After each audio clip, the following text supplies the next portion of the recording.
Hello and welcome everyone. As you're joining us, we're just going to give a minute or so for people to log in. And this is just a reminder that we are in webinar mode, so you are on mute, but you do have access to the Q&A section. So on behalf of the California Collaborative for Educational Excellence, California Health and Human Services Agency, and the California Department of Public Health, I want to welcome you to the California Safe Schools for All Plan webinar, launching more details around the new Safe Schools for All Plan and team. And so we're very honored today to have a great collection of presenters joining us. We're really excited about this. We have Dr. Naomi Bardock, our new state lead for the Safe Schools for All team. So we're really excited that you can join us, Dr. Bardock. We've been waiting for you for a couple of webinars now, so we're glad you're here to present and share your expertise. We'll also be joined by Dr. Erica Pon, our acting state public health officer from Department of Public Health. Throughout the presentation, she might join us a little bit later, but we're really privileged and honored to have Dr. Linda Darling Hammond, our state board president, joining us to set the context of the updates that we're going to receive today. We're also joined by Ben Cheetah, the Chief Deputy Cabinet Secretary for the Office of the Governor, and Brooks Allen, the Executive Director of the State Board of Education. And so again, this is just a reminder, this is part of a series. We do have a little bit of time at the end for Q&A, but we also have a lot of content to share. So some of the options that you have today, you could submit your questions again through the Q&A feature that's been activated for the presenters. We also have a form that we're going to distribute towards the end of the session, and we will continue to email you that link to a question and answer form that you can populate your questions and feedback. And then we're planning to schedule another webinar in the future to address those questions and continue to dig deep into this guidance, supporting LEAs with the reopening. So I would now like to turn it over to Dr. Linda Darling Hammond. Thank you so much. And it's a pleasure to be here with all of the leaders in our public health establishment in California and with so many leaders from the field. You're very well aware that the governor has announced some major investments in safe schools. We've been making investments all along since last year in the legislature, the CARES Act, and there's a second one, and a governor's proposal to invest in being sure that people can bring students back to school safely. It's a scary moment right now in terms of what's going on around us with the virus, and yet at the same time, we're beginning to see vaccinations roll out. We know that the curve is going to bend soon, and we want people to be able to plan in preparation. I myself will be getting my first vaccine this week, so we have begun the path into a much safer environment. What we will be talking about today, which is, I think, going to be very exciting for folks who are in the field trying to work with the situation that we have, is the new, updated, and elaborated and consolidated guidance that Dr. Naomi Bardock has been helping all of us work towards, so that we can see in one place all of the elements of what it will take to bring students back to school safely. There's new science that is incorporated. There is new insight from the CDC. There are examples of how to implement the guidance, and we've managed to put it all in one place. Many of you may have seen the new website that is also a one-stop shop, and I hope that will get illustrated as well. This is, as Michelle already said, just the beginning of ongoing engagement. There'll be many future sessions to unpack this guidance and to also talk about the technical assistance that is available for districts as they work their way towards full in-person reopening over the coming months. So with that, I'm going to pass it back to Michelle, who can introduce Dr. Bardock. Great. So Dr. Bardock, we're excited to learn more about the new Safe Schools for All plan. I will turn it over to you. Thank you. Great. This is a plan that was announced by Governor Newsom about a week ago at the end of December, and it establishes the Safe Schools for All teams. That's one piece of it. And again, as Dr. Darling Hammond just mentioned, the goal was to do a consolidation of existing guidance, which we'll be going over today. And then it presents kind of a framework for how to think about reopening for in-person instruction. Some schools are already doing that, but also in general, there's many schools in California who have not. And so the goal is to think about how do we put together a situation, the framework to allow people to move forward. So it starts with funding, but we know funding is not enough. We also need to make sure to support people in the implementation part. So the safety and mitigation measures for classrooms, and I'm sorry, I'm going to move my camera for a second because I can't actually see everything on my screen. And then looking at the hands-on oversight and assistance for schools. So we know that you need to provide help for figuring out how to do things. And then also transparency and accountability for families and for school communities. So that's the 4 pillars try to work together hand in hand in order to provide people a way forward to doing safe in-person instruction. Next slide. So since the announcement has happened, people have asked reasonably, why now? Why are we talking about this right now? We're in very dark days in the pandemic. There's this UK variant. We're not sure exactly what's going on with the UK variant, but also vaccines are on the horizon. The other thing that we also learned though from July is that it's important to keep planning for in-person instruction. And we know more now than we did in March. So we know how to do in-person instruction in ways that are successfully able to prevent in-person transmission. So the current goal is to keep our eyes on the prize. Think about, the plan for when, oops, sorry, move my camera again. It's always a challenge to look at the slides and, and the Zoom at the same time. Exactly. So thinking about the plan for when transmission decreases and mitigating the effects of COVID-19 for kids with the highest needs safely for everybody. I'm just going to turn off my camera. Next slide, please. So the goals for today are to, first of all, review the data on what we know about in-school transmission in elementary schools and the implications for school reopening for in-person instruction. And then also review the additional supports and resources being released to consider how they fit together to support safe in-person instructions over the next weeks and months. So we know more now than we did in March. Next slide. So I'm going to present a summary of the data on COVID-19 and children and transmission. I'm going to highlight some themes and a few key articles and reports. They're chosen for their rigor because it's important to get this right. So I have throughout this pandemic sort of thought a lot about this question of, can we reopen schools? What's the safe way to do it? And I'm always looking for data to try and understand the answer to that question. It's not data to try and say, oh, I have the right answer, but to figure out what is the safest way to do this? We know that there's ways to do it wrong, and we know there's ways to do it right. So we looked, I pulled out the data that sort of is the most rigorous, and then also sometimes I pull out some data because it captured a lot of attention, but it wasn't totally well done, and it got a lot of attention in the media, so it's helpful to explain it and interpret it. Next slide, please.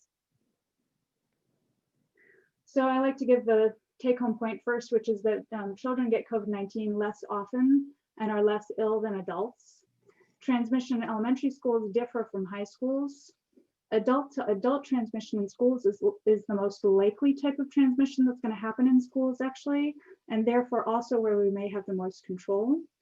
And then community prevalence affects school-based cases, but not necessarily in school transmission.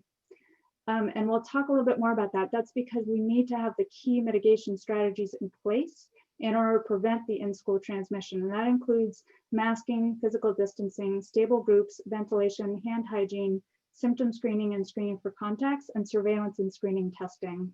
Next slide. So briefly, why do children get COVID-19 infrequently and have less severe disease? I think it's actually very helpful for people to understand a little bit more about the science. It's not I'm not going to go deeply into it, but I think I have found it's very helpful for people in general to understand this piece of it. There's something called an ACE2 receptor on the cell, and that's the entryway for COVID-19 into the cell and then into the body. Our ability to make ACE2 receptors varies with age, with elementary schools making less ACE2 receptors compared to middle and high school students, who make less ACE2 receptors compared to adults. So the implications is that there are fewer doorways into the cells, which means there's less disease and more mild disease. Next slide. And so that's part of the story of why kids don't seem to get it as frequently as adults do. It's not that they never get it, it's just that they don't seem to get it as often, which is different than many, many, many other viruses and coughs and colds that we think of. So then the question is, what about transmission among or from students? And that also internationally and nationally seems to not be as common. So there's a couple studies, and there's many different studies about this, but I cite these two. There's a case study way in the beginning of a French 9-year-old who had co-occurring influenza and also COVID-19. He went to 3 different schools. He had 80 different contacts. There were no mitigation strategies in place at all because we didn't know anything about it. There were 0 subsequent COVID-19 cases, but there were positive influenza cases, meaning that other kids probably caught influenza from that kid, or that there were influenza passing around. So that is sort of the one sort of, narrative story about like, oh, okay, there's this one case. And then the big numbers, a study of big numbers, it was from Australia, also early in the pandemic, but they had already actually put into place smaller groups, but they had not put into place masking. It was over 10 early childhood centers, 15 schools, over 6,000 people. Very few people got COVID. Most of the people in the study in those school settings got it from household contacts. Anything that happened in the school, the transmission that did happen in school, you can see child to child was very infrequent, but staff to staff was higher frequency. And that's one of the first illustrations when we began to really understand, oh, it's the adult to adult transmission that seems to be the story in the schools, but also outside of schools. Next slide. A much more recent study, because that was way in the back, way before, and and it's in Australia and it's not local, and a very recent study that just came out I think a week or 2 ago is from North Carolina. They looked at their schools from September to November of 2021, and they had community rates up to 29 cases per 100,000 per day in the schools at that time. And they looked specifically at a group of schools called the ABC schools, who actually all got together, 11 different school districts that were focusing on the 3 W's. They all agreed, we're going to do these 3 W's: wear your mask, wait 6 feet, and wash your hands. And in those ABC schools, sorry, the study overall was 35 school districts, but the ABC schools were only 11 of those 35. And in those schools, there were 773 community cases that happened in the school community, but only 32 cases of in-school transmission. And those cases had to do with, one was no masking in a pre-kindergarten class, which they changed, of course, afterwards to having masking happen in that class and in pre-kindergarten in general.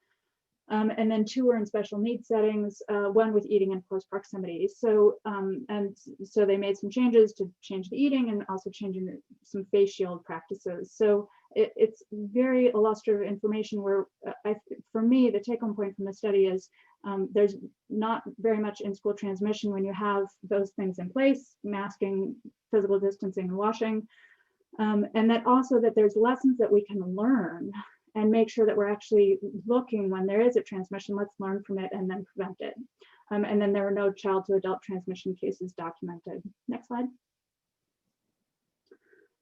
Just a brief minute on why don't children transmit as efficiently. We don't have great science behind it, but I think it's always, people always have an aha moment when I explain some practical considerations.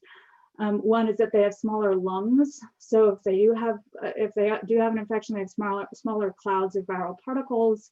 They tend to have less severe disease, which means they don't cough as much, so they can't spread as easily.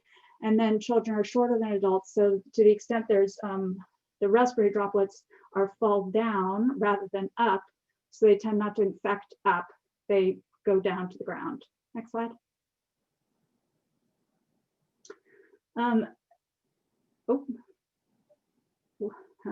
We can skip the super spreader piece. But I'm happy, I put those slides in actually because there were some questions that came up in response to some of the guidance that we've been putting out. So I am actually really happy to describe to anybody or talk to anybody about the data, because I can't talk about every single study in here. So it is helpful, though this one came from the CDC also a couple weeks ago, which is, you know, where are children getting COVID-19? It's a very well done study. It's unusual, and many of our studies are not as well designed, but they've looked at people children who got tested, both who are negative and who are positive, and figured out all of the exposures that those kids had. And the kids who were positive were more likely to have attended gatherings of weddings, parties, play dates, or funerals, but they were not more likely to have attended childcare or school in person. So that helps us better understand that it doesn't look like schools are driving transmission or helping to facilitate that transmission of infections in kids. Next slide. A brief moment that high schools are different from elementary schools. This is data from France. And we learned early on in the pandemic that transmission can occur more frequently in high schools than they can in elementary schools. That likely has to do with how the school structure is, but also has probably something to do with that higher level of ACE2 receptors. Next slide. And then a brief moment about there are, people do talk about, there's some international and national studies of educational closure effects. And I think it's really important just to highlight that all of the studies that are out there that have looked at the effect of school closures are actually looking at the effects of university and K through 12. And so and before, actually also early in the pandemic, before we knew about the mitigation. And so our ability to use that information to extrapolate to what would happen in K through 12 schools is very, very limited. So, and universities, residence halls are like vertical cruise ships. So it's probably not useful to try and take that data and apply it to K through 12. Next slide. There's also, we can learn from what not to do. So there's an outbreak in a high school, middle school in Israel early on in the pandemic. They actually were masking and doing physical distancing, but they had an outbreak in late May because they had, within the setting of a heat wave, they actually stopped masking. And there were index cases, meaning people who had the first people who had the infection were present and they had symptoms. They also had a lot of air conditioning going and closed windows. Next slide. So the implications are that masking and physical distancing and ventilation are all key, and that the symptom screening could have potentially helped. So you don't want to pack, you see the picture of packing kids in very tightly, and they didn't have their masks on during the time of the outbreak. Next slide. This is, as of today, this is a COVID-19 special, which is that the data changes every single day, or new things come out every day, but this came out this morning, which was a new CDC report finding that COVID-19 cases among younger children remained low, even after schools restarted for in-person learning. And so the take-home point was to safely reopen schools, the transmission communities must be kept in check, right? So as we think about reopening in California, we do know we need to look for the case rates to be going down. We need to be bending that curve, but we need to be planning for that so that we can reopen, because the CDC at the end, the last sentence, recommends that K through 12 schools be the last settings to close after all mitigation measures have been employed, and the first to reopen when they can do safely. Next slide. And this is to lead us into the next part, which is to talk about the multiple layers improve success. This is a nice graphic from the New York Times. That basically says the more layers we put in place, the physical distancing, the hand hygiene, the masking, the more likely we are to be able to prevent transmission. So the goal of the Safe Schools for All plan is to help put into place all of these layers in order to make schools be safe. We know how to do it wrong. If we don't put the layers in place, then we can have outbreaks, but we also know that there's good evidence about how to do it right. And so that's really what we want to do, is support people to do it right and successfully have in-person instruction for our most vulnerable kids. Next slide. And this is something I keep on telling people, which is that, COVID-19 requires unprecedented collaboration.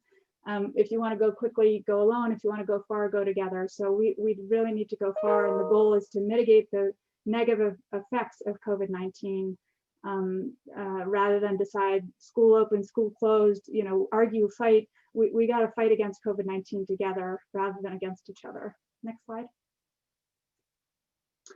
So the goals for today were to go through the data and then review. The next part is to review additional supports and resources that are being released today and consider how they fit together to support the safe in-person instruction over the next weeks and months. Next slide.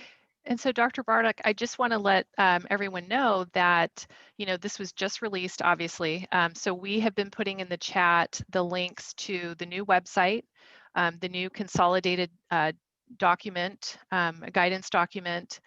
We also want to let everyone know that we're recording the presentation. We will make the recorded version and the slides available immediately after the session. We post it on the CC website. And we want to continue to encourage people to submit questions in the Q&A feature, but realize that this is brand new, right? It was just posted, and that's why we're here to do a walkthrough, and that people will have the opportunity to submit questions really from now until next week. We're going to circulate a form where questions can be submitted that we will then review and come back to. And this is also the point in the presentation where we're going to pull in some other experts and presenters to join the fun here as we walk through this great consolidation of the content. We are getting quite a few questions in preparation for this discussion about the LEAs that are already open versus the ones that we'll be working to reopen. We have some questions related to putting together the plans and aligning with the Cal OSHA ETS requirements. And we do have some questions around the testing as well. So as we kind of go through this, just kind of keep in mind that these are the key areas that have emerged through the Q&A so far.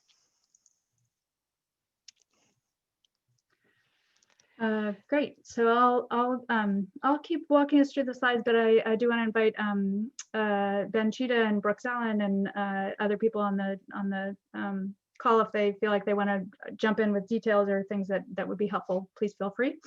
So the Safe Schools for All. So this slide sort of summarizes the things that we're at a high level releasing today. There's the Safe Schools for All hub. So that's actually a website that is the kind of go-to place for all things school. It sort of consolidates into one place. All the information that we think people might have questions about are now put into one spot. It also includes big buttons for people who want to request technical assistance. We have actually a pretty robust technical assistance team for all the different elements of the consolidated guidance, as well as other additional things that might come up for people. And then also transparency and accountability. So we're building up this website or building out this website to actually provide more transparency about who is open and also how many infections are going on. That's going to be coming up in the next couple weeks, but that's the other thing that's going to be coming out on that website. The next bullet point is the COVID-19 reopening for in-person instruction framework and public health guidance. It's actually labeled on that website as the consolidated guidance.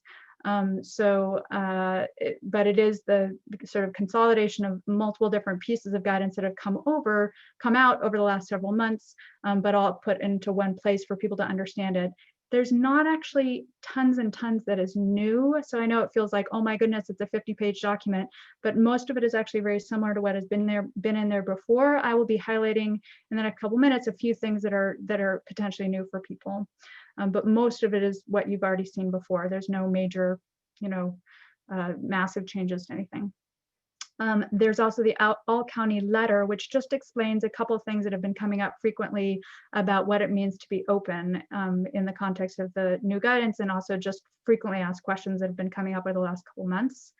And then 2 public health directives about reporting. One is about reporting your cases in schools, that student cases can be and should be reported. And then also a public health directive to report schools status regarding their in-person instruction. And again, that's going towards transparency. A lot of people have been asking, how do we even know who's open and who's not open? And so that's the goal of that directive. Next slide, please. So this next set of slides just goes a little bit more deeply into the consolidated framework and just describes to you guys what is in it. We'll not go into details right now, but just to give you the overarching sort of framework. And again, as Michelle mentioned, next week there'll be a webinar where people can ask many more questions. This is sort of the overview webinar. So the in-person school reopening criteria and guidance, there's a table there about like, you know, when can you reopen and how can you reopen. It changes from the waiver process from before, but it's pretty clearly laid out, hopefully. And there's two things that people need to be thinking about as they plan for their reopening materials. There's the COVID safety plan, and that consists of two different parts: a Cal OSHA prevention program template, which basically is the written Cal OSHA, you know, how we comply with the Cal OSHA emergency regulations. And that's something that most schools, if you're open and you're following that Cal OSHA emergency regulation, that actually is probably already part of something that you've done. So we tried to leverage that work that you've done rather than making you do something new. And then on top of that, there's a COVID-19 school guidance checklist. And that's just additional things that are not covered under Cal OSHA. So those are the two basic pieces of how people document what they're doing to plan for a safe reopening. For people who have already reopened, there is an expectation that that will be available, and there's more detail posted in the guidance there as well about how to do that. And then there is a question that comes up. The reopening criteria is based on the tiers, but for schools that are in counties that have not yet reopened for in-person instruction, if their case rate is over 25 per 100,000 per day, the instruction is that there's no way to reopen in any grade that has not yet already reopened for in-person instruction. And that's based on a Harvard Global Health Institute analysis, which is cited there. And you can see was reflected actually in that North Carolina data also sort of informed us up to about there. So. The other piece that's in the guidance is the safety and mitigation measures for the classroom. So that's a fair amount of detail that's, again, mostly similar to what you've seen before. There's probably two useful things to call out as being different. One is that the distancing, it used to just say 6 feet as practicable. That was confusing for people, and so the goal is 6 feet, but we've now given a little bit of a floor to say it has to be at least 4 feet between students. That's different than what Cal OSHA is very specific about teachers. They have to be 6 feet from any other person in the school. But Cal OSHA is silent about students. So we gave a floor of 4 feet between students, but the goal is 6 feet at least.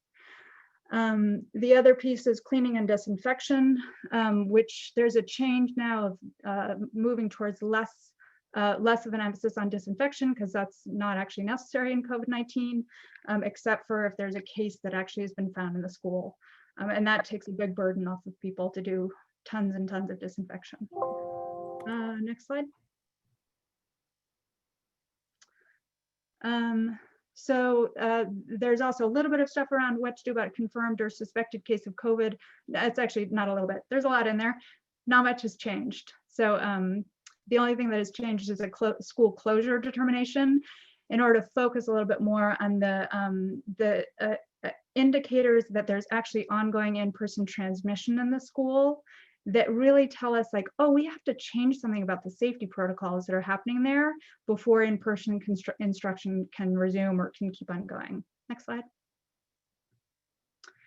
And then also there's some guidance around testing that describes a little bit more about the different types of testing that you might consider doing, symptomatic testing, response testing, and then asymptomatic testing. We've been waiting for a while for testing technology that will really allow us to do lots and lots of asymptomatic testing. And so we're getting there. There's great state resources that are available that help support doing more asymptomatic testing. So there's some stuff in the guidance about that.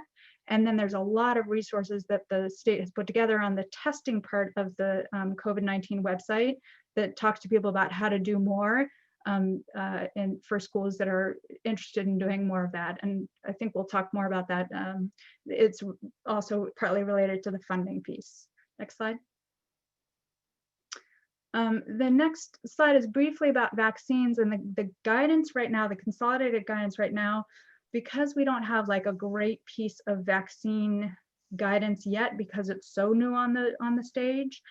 We actually didn't put it into that consolidated guidance, but that we know it is coming and it will be ongoing. Dr. Erica Pan is here with us today, and hopefully she can give us a little bit more information about that as well, if Erica is available. It looks like she's logged in and she's getting ready to unmute. Welcome. Hi, thanks. And so the question is just about vaccines in general and how teachers and educational fits in. Is that, sorry, I was multitasking. No problem. Yeah, just any brief thoughts you have about vaccines and how they relate to schools, just the current thinking right now. Yeah, I mean, I can sort of share that where we are as a state right now is we are, many jurisdictions are still in what we call phase 1A, which is the healthcare personnel and nursing homes, both staff and residents in nursing homes. We are saying for places that are ready, that have already really offered to all of their healthcare workers and nursing homes that they can go ahead and start vaccinating the next priority, which did just shift actually a bit this week, and actually as of yesterday, to our 65 and older. And as we are kind of in the middle of this surge and seeing our highest morbidity and mortality and hospitalizations in people over 65, that's really kind of our emphasis right now, given we really have so little vaccine. So those are our focuses right now. But I think, tier 1 of phase 1B, which is also where this over 65 is, and certainly within the 65-year-olds, we want to prioritize educational service persons, emergency services people, and food and agricultural workers.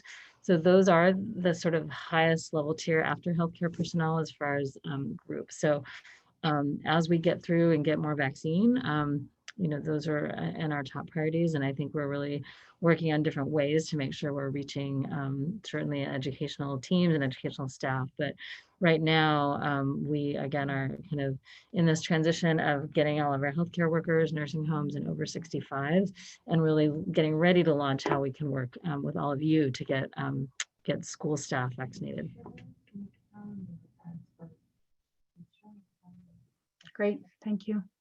Sure. And then this is the next piece is sort of pulling us back up from the consolidated document and talking a little bit about the transparency and accountability that's on the school hub. So there's a communication with the county health and education. I already talked about that all county letter on reopening.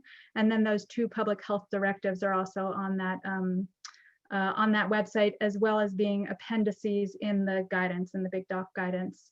And then the other piece on that website is the technical assistance. If you get to that website, it's actually the very first on that landing page. It's the button, one of the buttons that you see in the very first page of that landing page. And it provides technical assistance for school staff, technical assistance for school leadership. And then also there's a web-based hotline for school staff who have any concerns. And then basically we have a whole team that's responding to the technical assistance requests. Next slide.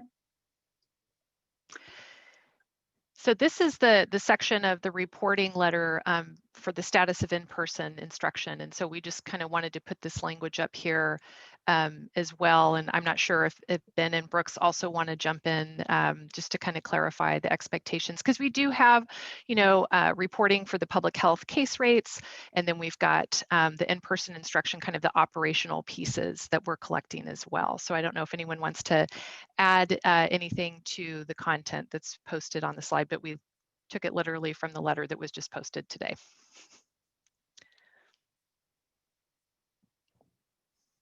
I could jump in here. So yes, one of the 2 directives that's being issued today has to do with reporting status of reopening. It's really for the public health folks to be able to track, first the status and the impact of in-person instruction and reopenings on community transmission, and to ensure that we are devoting and investing our resources in the communities in the schools where they're most needed. So it's kind of keeping our eyes on things. The other piece of this that I want to emphasize is, as the governor outlined in his plan in December, part of the goal is to provide more transparency to school staff, school leaders, families, the public. And so this directive will then lead into a statewide GIS map that will show what the measure of reopening, scale of reopening is for different school districts throughout, LEAs throughout the state. And so if you imagine that there's this county map on the COVID-19 website that a lot of people like to look at that tracks the sort of county tier status, you can imagine a similar map that breaks down by school district, what is their reopening status. We'll also have case data there around sort of COVID in the relationship to schools. We'll also have information regarding whether or not a safety plan has been developed, what resources that school district has to implement that safety plan. And so it's part of a more comprehensive effort to provide transparency to school communities and to the public more generally.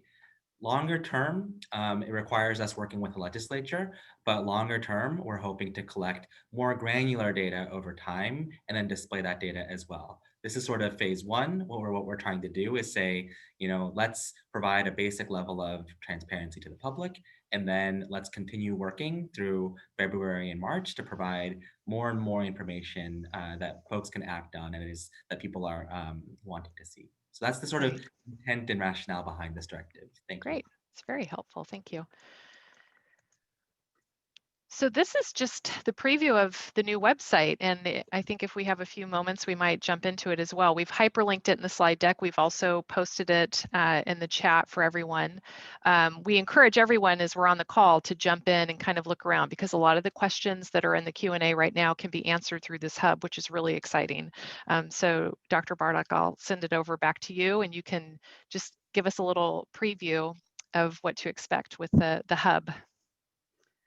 Yeah, I think that we sort of went through much of what you're going to see. This is the beginning part, and you guys can see the school administrators pieces where you ask your technical assistance request, and then for people who want to report concerns or just general feedback, actually, there's also that button there. And then as you scroll down, there you're going to see the Consolidated Framework, also known as the Guidance. And the checklist. So remember I talked about a COVID safety plan has the Cal OSHA and then also the checklist. So you can see a link there. So there's a couple things that you'll find in there.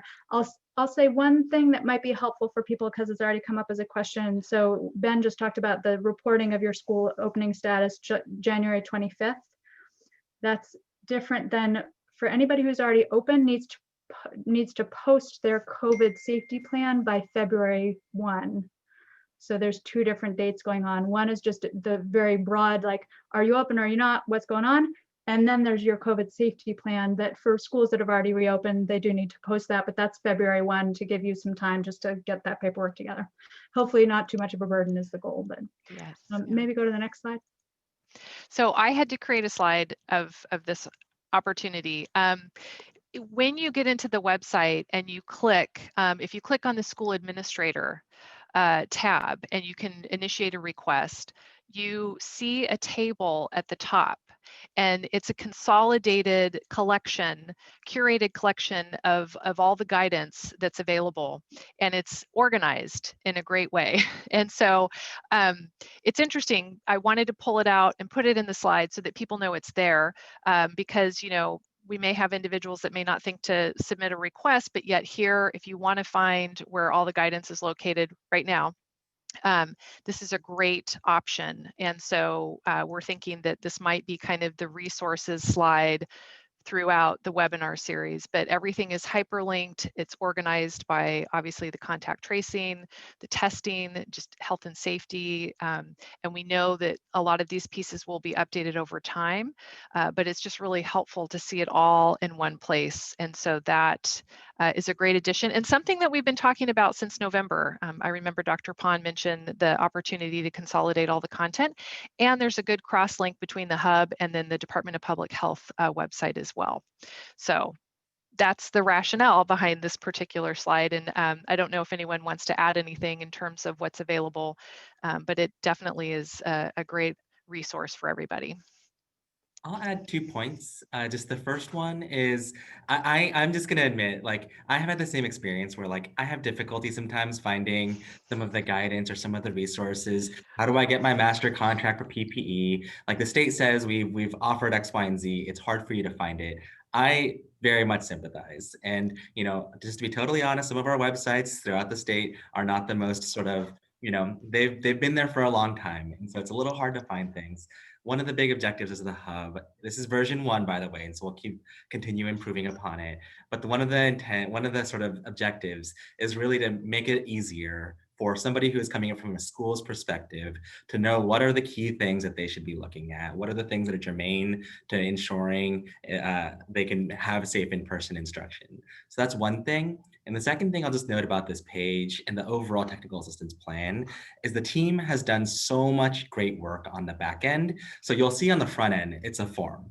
On the back end, it has been months of legwork of different teams from Cal OSHA, from OSHPD, which does like ventilation, from CDPH, from all of these different cross agencies working together to make sure that we're talking together as agencies with our different expertise, and also that we have people who are dedicated and focused in on schools, because we know that schools are unique in their operations. Just because you know how ventilation works in a business setting doesn't mean that you know it in the school setting. And so we want to develop that focus and that expertise.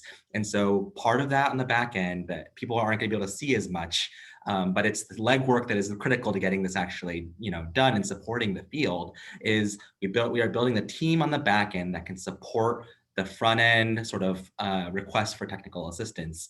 And in between that is a case management system, a ticketing system that helps us make sure that we are tracking all the requests that are coming in, and also that we're kind of doing a traffic cop where it's like, well, this is mostly a ventilation question, so this goes to this person, and so on and so forth.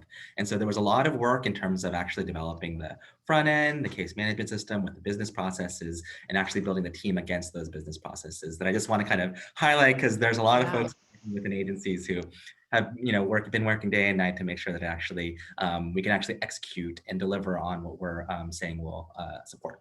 That's great. Thank you. So we also have the coming soon features that are outlined. And so I know, Ben, you mentioned the interactive map, but we also have more information coming on the student COVID-19 testing. And I know that we're going to have some additional training. And so I don't know if anyone wants to clarify on that. I know on the prior webinar, Cal OSHA also mentioned that they were going to provide some support and training. And so as we're putting together the safety plans and making sure that everything is the way it needs to be. So that's just kind of a preview of what's coming, and you'll get more again on the website. And I think we can just switch over here. If you see the website, I was too excited. I exited out of the slides a little too quickly, so I apologize for that. But now we have access to the website, and as you can see, Dr. Bardock mentioned that we've got the opportunity for administrators, but also school staff and parents to, provide information, request information, and it sounds like there's a large team behind the scenes collecting that information and then responding. And so it's kind of that web portal support, which is it's great. So I know we had some questions around, in particular, we've got the checklist identified. We do have the link to the consolidated guidance document. We've got the link to the letters. And so we've got also the links to the reopening data collection pieces as well, and what's happening with testing. We've got quite a bit of information on testing.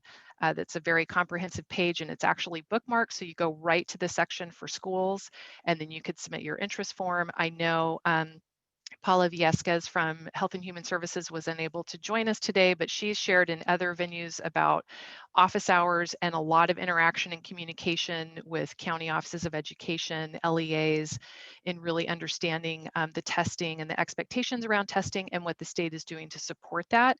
And we have received some questions in the Q&A. I just want to acknowledge that we've received those questions. We will continue to forward those questions on and most likely come back in our future webinar to address some of those questions.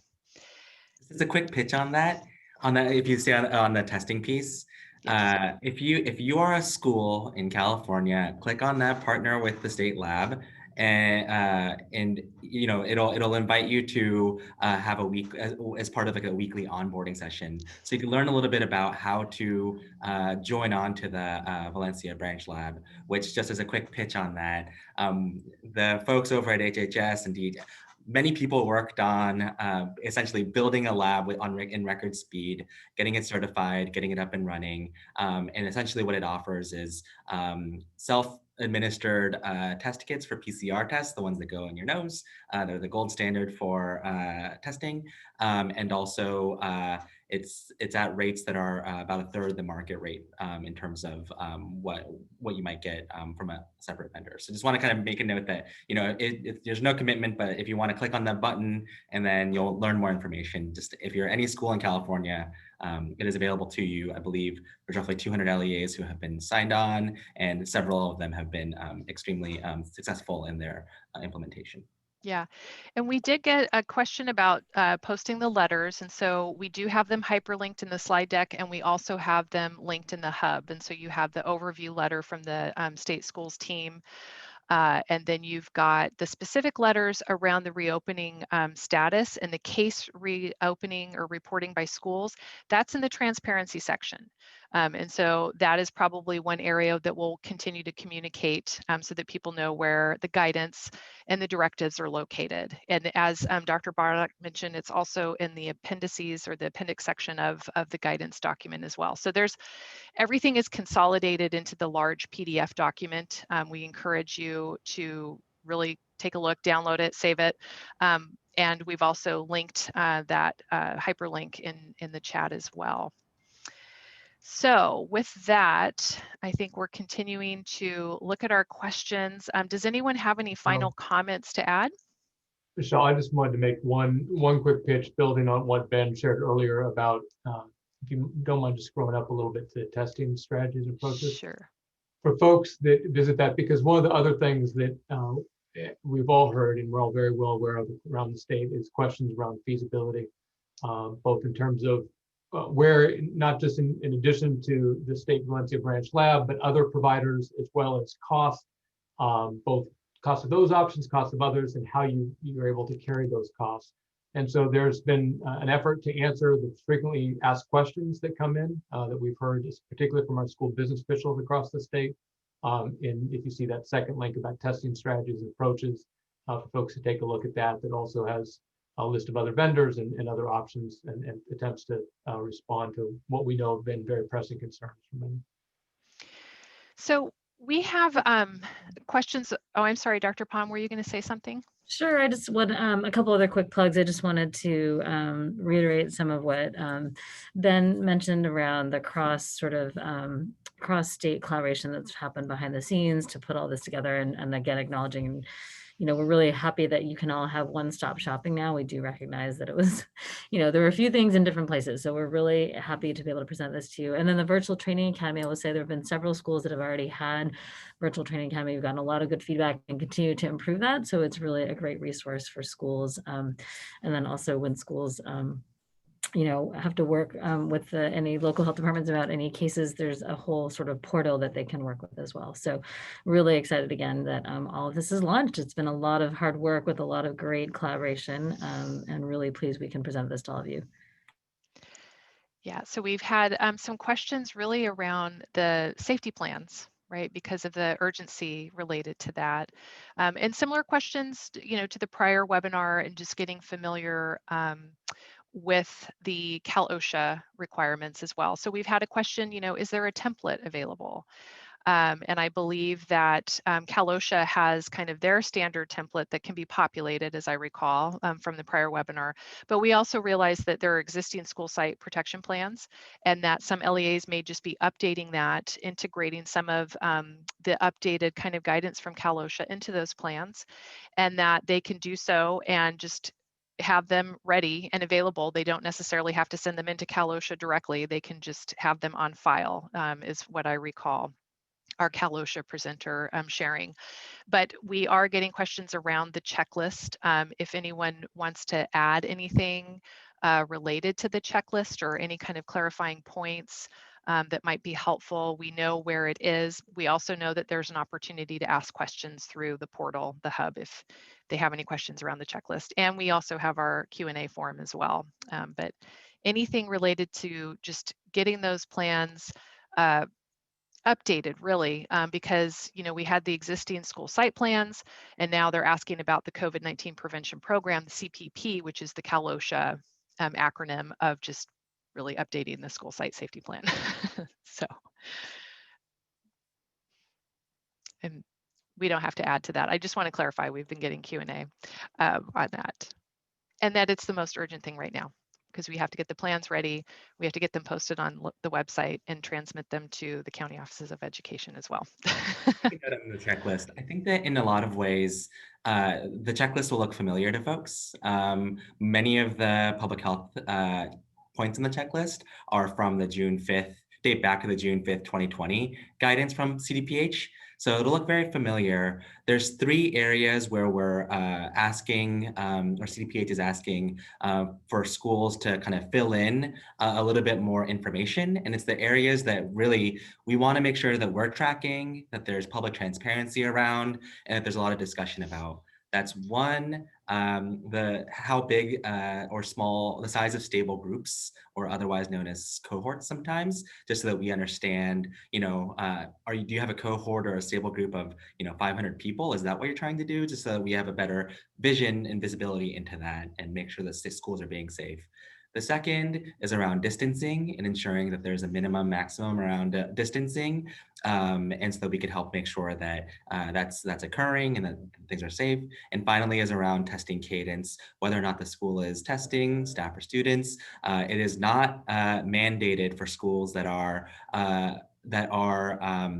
not applying for the grants, but it is part of the suite of mitigation strategies, the layers of mitigation strategies that Dr. Bardock had talked about. It is one of many that could be a good strategy to implement. And so we do want to track the extent to which schools are testing their students and staff. So that's one of the third field that is required within the checklist to kind of fill in. Great, thank you. And we did get a question about the cost per test, and we know that that's being adjusted and lowered over time. I think the initial number was at $58 per test, and now it's being reduced down to $38 as we increase the number of tests, and the Valencia lab expands their testing capacity. So I know that's been coming through. So we will, like we mentioned, follow up on more testing information, because it is being updated really every week. So. I'll also mention there are a couple of things in the Q&A about financing. They just put up a new resource about financing today on that testing website. So if you go to the hub and you click on testing, it'll get you there. And it's a quite helpful Great. piece, yeah. Okay, perfect. Well, as we're wrapping up, this is the hyperlink to a Google form. It's separate from the hub, but it's really intended to support the participants, the registrants of this webinar, in preparation for future webinars. As I mentioned, we obviously collect the Q&A during the chat, but today's a little different, because we've got a brand new document, consolidated document of existing guidance, I should clarify, that people can review. And even within that document, there's the overview. If there are any changes and updates, it's at the beginning of the document. So LEAs that want to understand what changes might have been implemented, there's a nice little summary of that in the document. And so with that, I'd like to thank our presenters and all of the participants attending today. We really appreciate everyone taking time out of their day to learn more. And as I mentioned, it's recorded. We will be posting the recorded archive video and the slides on our website. And we look forward to seeing you again in the future. We don't know specifically what date, but maybe next week, possibly the week after, but you're more than welcome to continue to submit questions into next week. So thank you very much. Have a great day.